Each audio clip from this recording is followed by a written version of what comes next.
नमस्ते दोस्तों, आज हम बात करेंगे ब्रिटिश के प्रसिद्ध सैन्य अधिकारी लॉर्ड कॉर्नवालिस की, जिनका नाम अमेरिका स्वतंत्रता संग्राम के इतिहास में हमेशा याद रखा जाता है।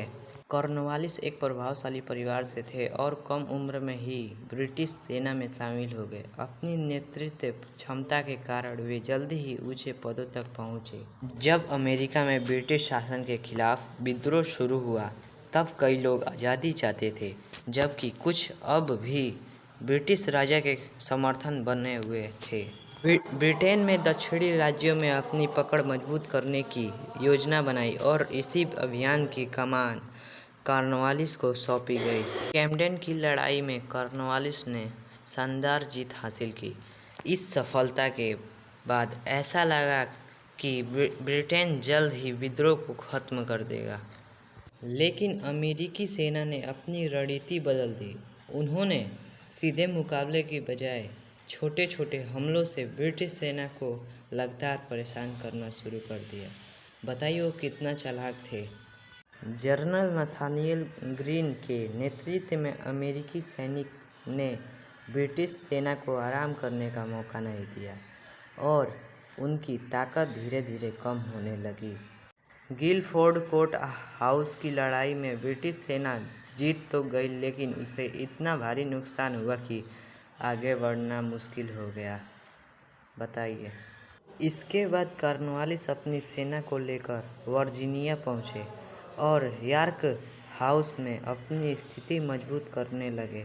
उन्हें उम्मीद थी कि ब्रिटिश नौसेना समुद्र के रास्ते मदद पहुंचाएगी, लेकिन हालात उनके अनुसार नहीं बने।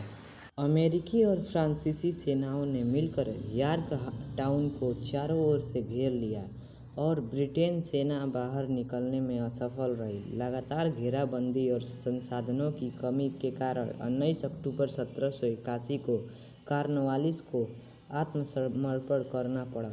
यॉर्क टाउन की यह हार अमेरिकी स्वतंत्रता संग्राम का निर्णायक मोड़ साबित हुई और ब्रिटेन की जीत की उम्मीद लगभग खत्म हो गई। बाद में कॉर्नवालिस ने ब्रिटेन की सेवा जारी रखी और भारत सहित अन्य स्थानों पर महत्वपूर्ण प्रशासनिक जिम्मेदारियों निभाई।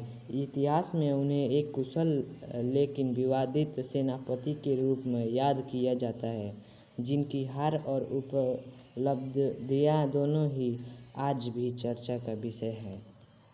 यह लड़ाई आयरलैंड के काउंटी वेक्सफोर्ड में स्थित वाइनगर हिल पर हुई थी। यहाँ पर लगभग 10,000 से 20,000 आयरिंग विरोधी ही इकट्ठा हुए थे।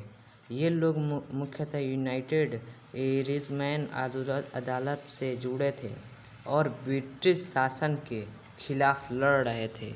उनके सामने ब्रिटिश सरकार की सेना थी, जिसका नेतृत्व जनरल जेराल्ड लेक कर रहे थे।